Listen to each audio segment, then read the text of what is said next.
Bonjour frères et sœurs, bienvenue de retour dans notre étude des 7 églises, où nous arrivons à la deuxième section, deuxième morceau d'église. Je ne dis pas seulement ceci parce qu'on tourne dans le chapitre 3, mais parce que quand on regarde ces prochaines églises, on voit qu'il y a une différence de langage. Je m'explique. Dans les trois premières mauvaises églises du chapitre 2, on voit que Jésus parle quand même de leurs bonnes œuvres, puis il va un peu en détail. Voici les œuvres, les efforts, vos sacrifices, vos persécutions. Et quand tu tournes vers les deux mauvaises églises du chapitre 3, il n'y a rien de ça. À peine il parle d'œuvres, et tout de suite il rentre dans « voici votre problème ». C'est un peu comme si les trois premières avaient certainement des problèmes, mais il y avait quand même une espérance de repentance. Les deux dernières sont presque mortes et près d'être vomies. C'est très sérieux leur cas. Ils sont vraiment sur le lit de mort, si on peut dire. Mais quand on regarde les bonnes églises, la bonne église de Smyrne, ça veut dire que ça va être de pire en pire. Mais Philadelphie, c'est ça va mal, mais ça va être de mieux en mieux. Il y a des choses qui ont changé d'un côté à l'autre. C'est pour ça qu'on fait une division ici de chapitres. Ça fait du sens. Sardes est une ville connue pour sa richesse, une abondance extraordinaire. C'était la ville où est-ce qu'on façonnait l'argent, parce que c'était des pièces d'or, pour tout l'Empire. Une ville si riche que même s'ils ont vécu 3 tremblements de terre, ils sont rebâtis eux-mêmes, comparé aux autres villes autour qui ont besoin de l'aide gouvernementale pour se rebâtir lors des tremblements de terre. Donc c'est une ville qui semblait vraiment réussir. Je dis bien semblait. On garde ça dans la tête quand on va parler de l'Église en soi. De même aussi, c'était une ville qui avait une déesse qu'on adorait, qu'on célébrait en forniquant avec les prêtresses du temple. Ça aussi, ça va être important pour tantôt. Comme nous se rappeler, bien sûr, que Jésus se présente à chaque église, je dirais bien, avec une façon qui est spécifique pour eux. On va voir en regardant ça ensemble. On va aussi voir, comme j'ai mentionné la dernière fois, que c'est intéressant de voir qu'est-ce qu'il dit à ceux qui sont fidèles à l'église de Sardes. Donc, regardons ça ensemble. Commençons au verset 1 qui dit « Écrit à l'ange de l'église de Sardes. Voici ce que dit ceux qui ont les 7 esprits de Dieu et les 7 étoiles. Je connais tes œuvres. Je sais que tu passes pour être vivant et tu es mort. » Ouch. Cette façon de présenter devrait venir un peu dans notre tête parce que il a dit un peu les mêmes mots avec Éphèse. Il dit à Éphèse qu'il est celui qui tient dans sa main les 7 étoiles et qui est parmi les 7 chandeliers en or. Parlant d'intimité, c'est ça l'idée derrière ces mots-là. Sauf que, comme vous voyez, il manque ce mot. Il ne dit pas qu'il a dans sa main, mais tout simplement qu'il a les 7 étoiles. Comme s'il manque cet aspect de relation avec les autorités, dirigeants pasteurs de l'Église de Sardes. Il y a cet aspect intime qui semble manquant par un simple mot, oui, mais c'est quand même intéressant. Hein? Reprendre la même présentation, mais en vendant un simple mot. Ça dit quelque chose. Surtout quand tu la lis, elle semble vivante, mais elle est morte. Jésus n'a pas de relation avec ce qui est mort. Il ressuscite. C'est comme je mentionnais, il parle des œuvres, mais tout de suite, par qu'est-ce qui suit, on dirait que ces œuvres, c'était rien. On va le voir plus tard. Il y a vraiment un sens où les œuvres de Sardes, c'était pas assez bon comparé aux autres églises, même les mauvaises églises. Il dit, je connais tes œuvres, et tout est rentre dans, vous passez pour vivant, mais en fait, vous êtes mort. Et oui, on ne sait pas exactement ce que ça veut dire tout de suite, mais je pense qu'en avançant, ce petit langage imagé va être mieux expliqué. Et nous, on peut quand même se poser des questions. Ça ressemble à quoi une église qui semble vivante, mais qui en réalité, elle est morte? On peut penser à beaucoup d'églises, autant maintenant que dans le passé, qu'il y avait beaucoup de choses qui se passaient. L'église grandissait, elle pouvait rejoindre plein de monde, elle faisait plein d'œuvres, elle dépensait plein d'argent. Il semblait avoir des manifestations. Mais en réalité, c'est mort. Et comme on va voir, la mort qu'il mentionne, c'est vraiment une mort qu'on peut attribuer à beaucoup d'églises dans nos jours, qui semblent vivants. Donc voici le statut, le diagnostic du docteur Jésus pour l'église de Sardes. Mais il y a encore d'espérance. Ouais. Regardons ça ensemble. Sois vigilant et affermis le reste qui est près de mourir, car je n'ai pas trouvé tes œuvres parfaites devant mon Dieu. Ça, c'est ce que je mentionnais tantôt, mais on va revenir à cette dernière partie. Avant de se concentrer sur l'appel qu'il donne à qui exactement? Qui doit être vigilant? Je vais argumenter, je vais démontrer tantôt que c'est un restant qui est encore en vie.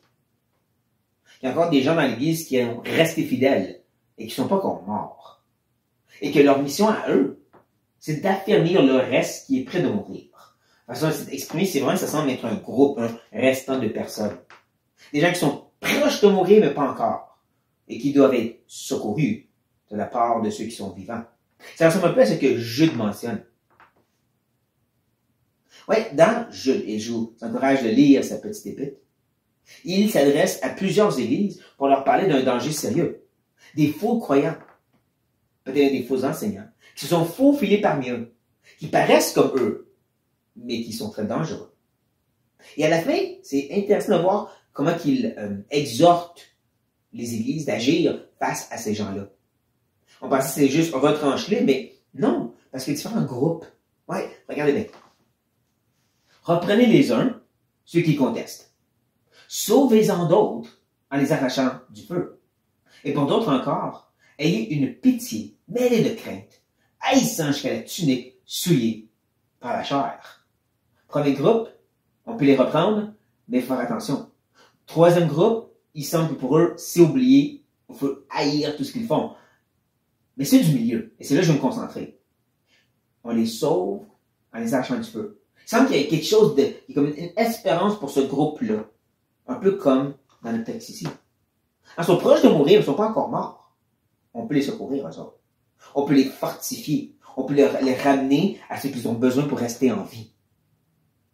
Intéressant quand même comment l'appel pour ceux qui sont fidèles, c'est pas quitter l'Église. C'est aider ceux qui ont des problèmes dans l'Église. Ceux qui sont proches de mourir, mais pas encore. Qui ont encore une espérance pour eux.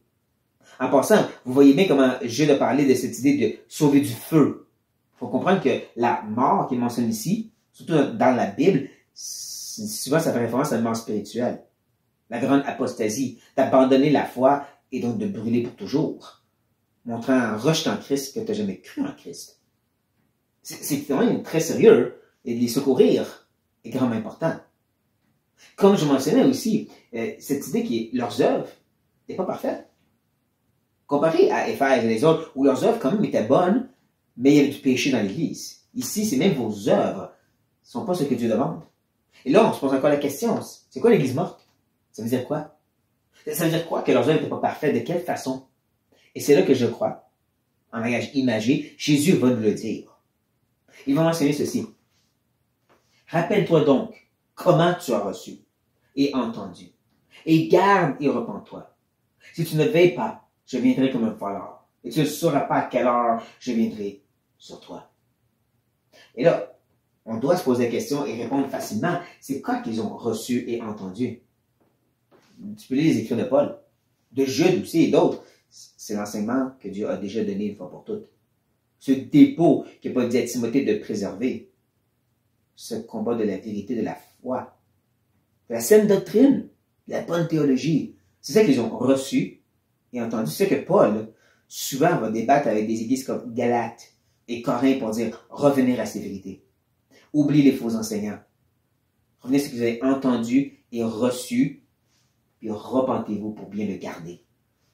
L'église qui est en vie, c'est pas une église qui fait plein de choses. C'est une église qui est vraiment enracinée dans la vérité de qui est Christ, qui est Dieu et ce qu'il a dit.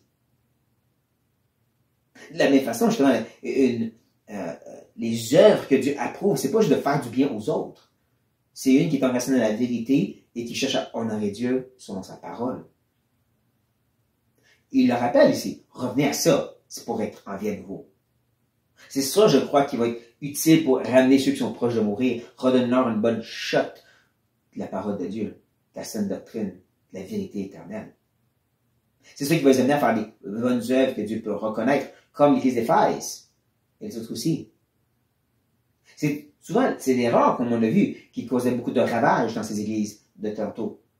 Et qui, je crois, fait la même chose ici, qui amenait vraiment la mort, même si ça semblait amener la vie. Et Jésus, qu'est-ce qu'il dit à face à ceci, c'est qu'il va venir Encore ici, je ne crois pas que c'est le retour imminent de Christ, mais plus une visite personnelle, comme avec Thyatire, où est-ce qu'il va tuer les disciples de Jézabel. Il va venir sur cette église qui est morte. Il va agir. Et comme je mentionnais tantôt, je crois qu'il s'adressait à ceux qui étaient encore en vie. Et on le voit parce que le prochain groupe qu'il mentionne. Je dis, cependant, tu as à Sardes quelques hommes, j'ai osé ajouter ces femmes, bien sûr, qui n'ont pas sué leurs vêtements. Ils marcheront avec moi en vêtements blancs, parce qu'ils en sont dignes. Eux n'ont pas succombé à ce qui tue vraiment, à ces péchés et ces faussetés qui peuvent vraiment détruire l'âme. C'est eux, je crois, qui sont appelés à être vigilants pour prendre soin de ceux qui sont proches de mourir. C'est eux qui sont en vêtements blancs et qui ne les ont pas souillés présentement. C'est là qu'on revient avec cette idée que dans la ville, comme dans plusieurs autres, il y avait beaucoup de fornication, qui était considérée acceptable, bien sûr, par cause de la culture, et qui doivent infecter l'Église comme ça l'a fait avec Thyatire. Mais il y en a que, non, ils ont resté fidèles, ils ont resté purs. Et sur le fait que Jésus parle du fait qu'ils vont être dignes, ne veut pas dire qu'ils vont mériter leur salut. Ça, c'est contraire à l'Écriture. Digne même pas plus de pesanteur, comme la pesanteur d'avoir tous ces fruits qu'on va porter parce qu'on est sauvé. Pesanteur dans le sens que justement l'Esprit est en nous, il œuvre et donc quelque chose de remarquable en ressort. Pesanteur dans le sens que Christ habite en nous et vit à travers nous. Donc je ne crois pas que c'est l'idée de mériter de marcher en vêtements blancs, mais l'idée parce qu'il vit dans la sanctification progressive, visant à marcher dans la lumière. Ils vont ultimement être pour toujours dans la lumière. Parce qu'ils cherchent à vivre leur nouvelle identité de juste en Christ. Ils cherchent à vraiment persévérer dans ça. Eh bien, ils peuvent s'attendre à justement les goûter pour toujours après. Comme j'ai déjà entendu à quelque part, si tu ne cherches pas la sanctification maintenant, pourquoi tu penses que tu vas vouloir dans l'éternité future? C'est ça. C'est ça que quelqu'un dans la vie va désirer. Quelqu'un de mort. Ça ne dérange pas. Jésus va continuer à donner des encouragements. Et cette fois, je crois que c'est vraiment marqué à toute l'Église. Parce qu'il va leur dire, celui qui vaincra sera revêtu ainsi de vêtements blancs. Je n'effacerai point son nom du livre de vie. Et je confesserai son nom devant mon Père, devant ses anges. Même s'il s'adresse à des groupes différents, il y a quand même un sens que c'est toute l'Église qui a une opportunité de se repentir et se remettre en règle avec lui. Il y a vraiment un sens où est-ce qu'à tout est dit, vous pouvez vaincre aussi. Alors, ceux qui sont proches de mourir, vous pouvez vaincre. Ceux qui sont morts, il y a une place pour vous d'avoir une certaine résurrection, une certaine repentance.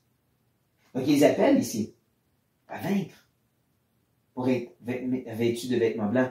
Car ce n'est pas l'idée que tu vas mériter. Parce que si c'est mérite, ça veut dire que c'est ta propre justice. Dieu ne veut rien savoir de notre justice propre.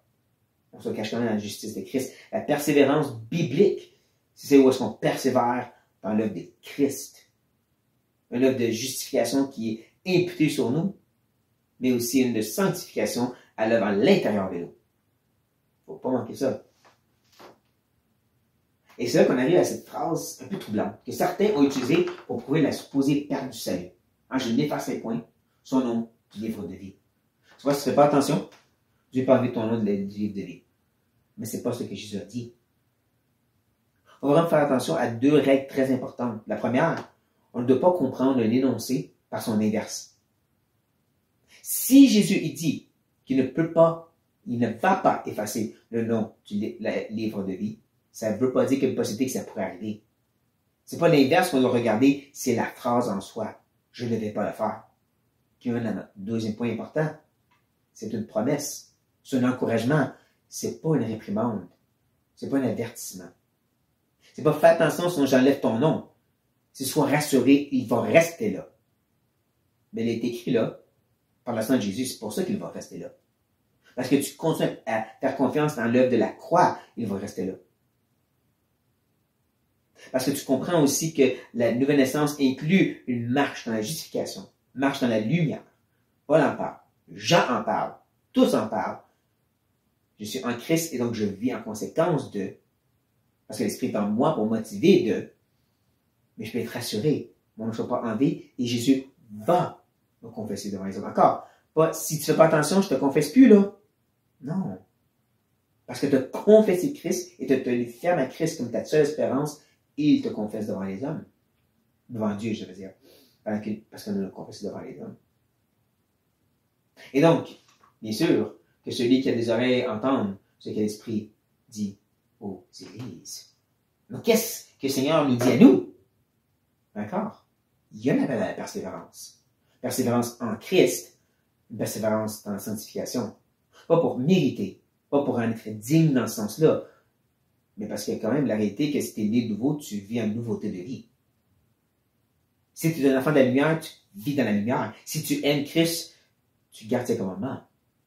Et tu peux désirer le garder parce que l'Esprit de Dieu est en toi qui aime les commandements de Dieu. Mais en même temps, comme j'ai mentionné, et je rappelle encore, le restant, ceux qui étaient fidèles, qui étaient pas souillés de leurs vêtements, ne sont pas appelés à quitter l'Église, mais à venir en aide à ceux qui étaient proches de mourir. Comme avec Thyatire, il y a un appel aux ceux qui sont fidèles de rester et de persévérer, puis même ici d'aider. On peut être trop rapide des fois de vouloir quitter l'Église parce qu'elle a des problèmes. Et mon but, c'est pas de dire qu'il faut absolument toujours rester dans les églises, mais on peut être un peu trop rapide pour trouver des raisons pour quitter. Pourtant, Jésus parle à deux groupes de gens dans des églises très mauvaises. Puis il leur dit pour tout de suite, persévérer. Pour tout de suite, aider. Qui sait le bien que tu peux amener à une ou deux petites brebis qui est proche de mourir parce que tu as resté dans cette mauvaise église. Soyons plus prêts à oublier nous-mêmes et réaliser qu'on est là pour la communauté. On est là pour notre famille en Christ. Mais bon, que le Seigneur vous parle comme bon lui semble face à sa parole et à ses vérités. Sur cette note, soyez bénis.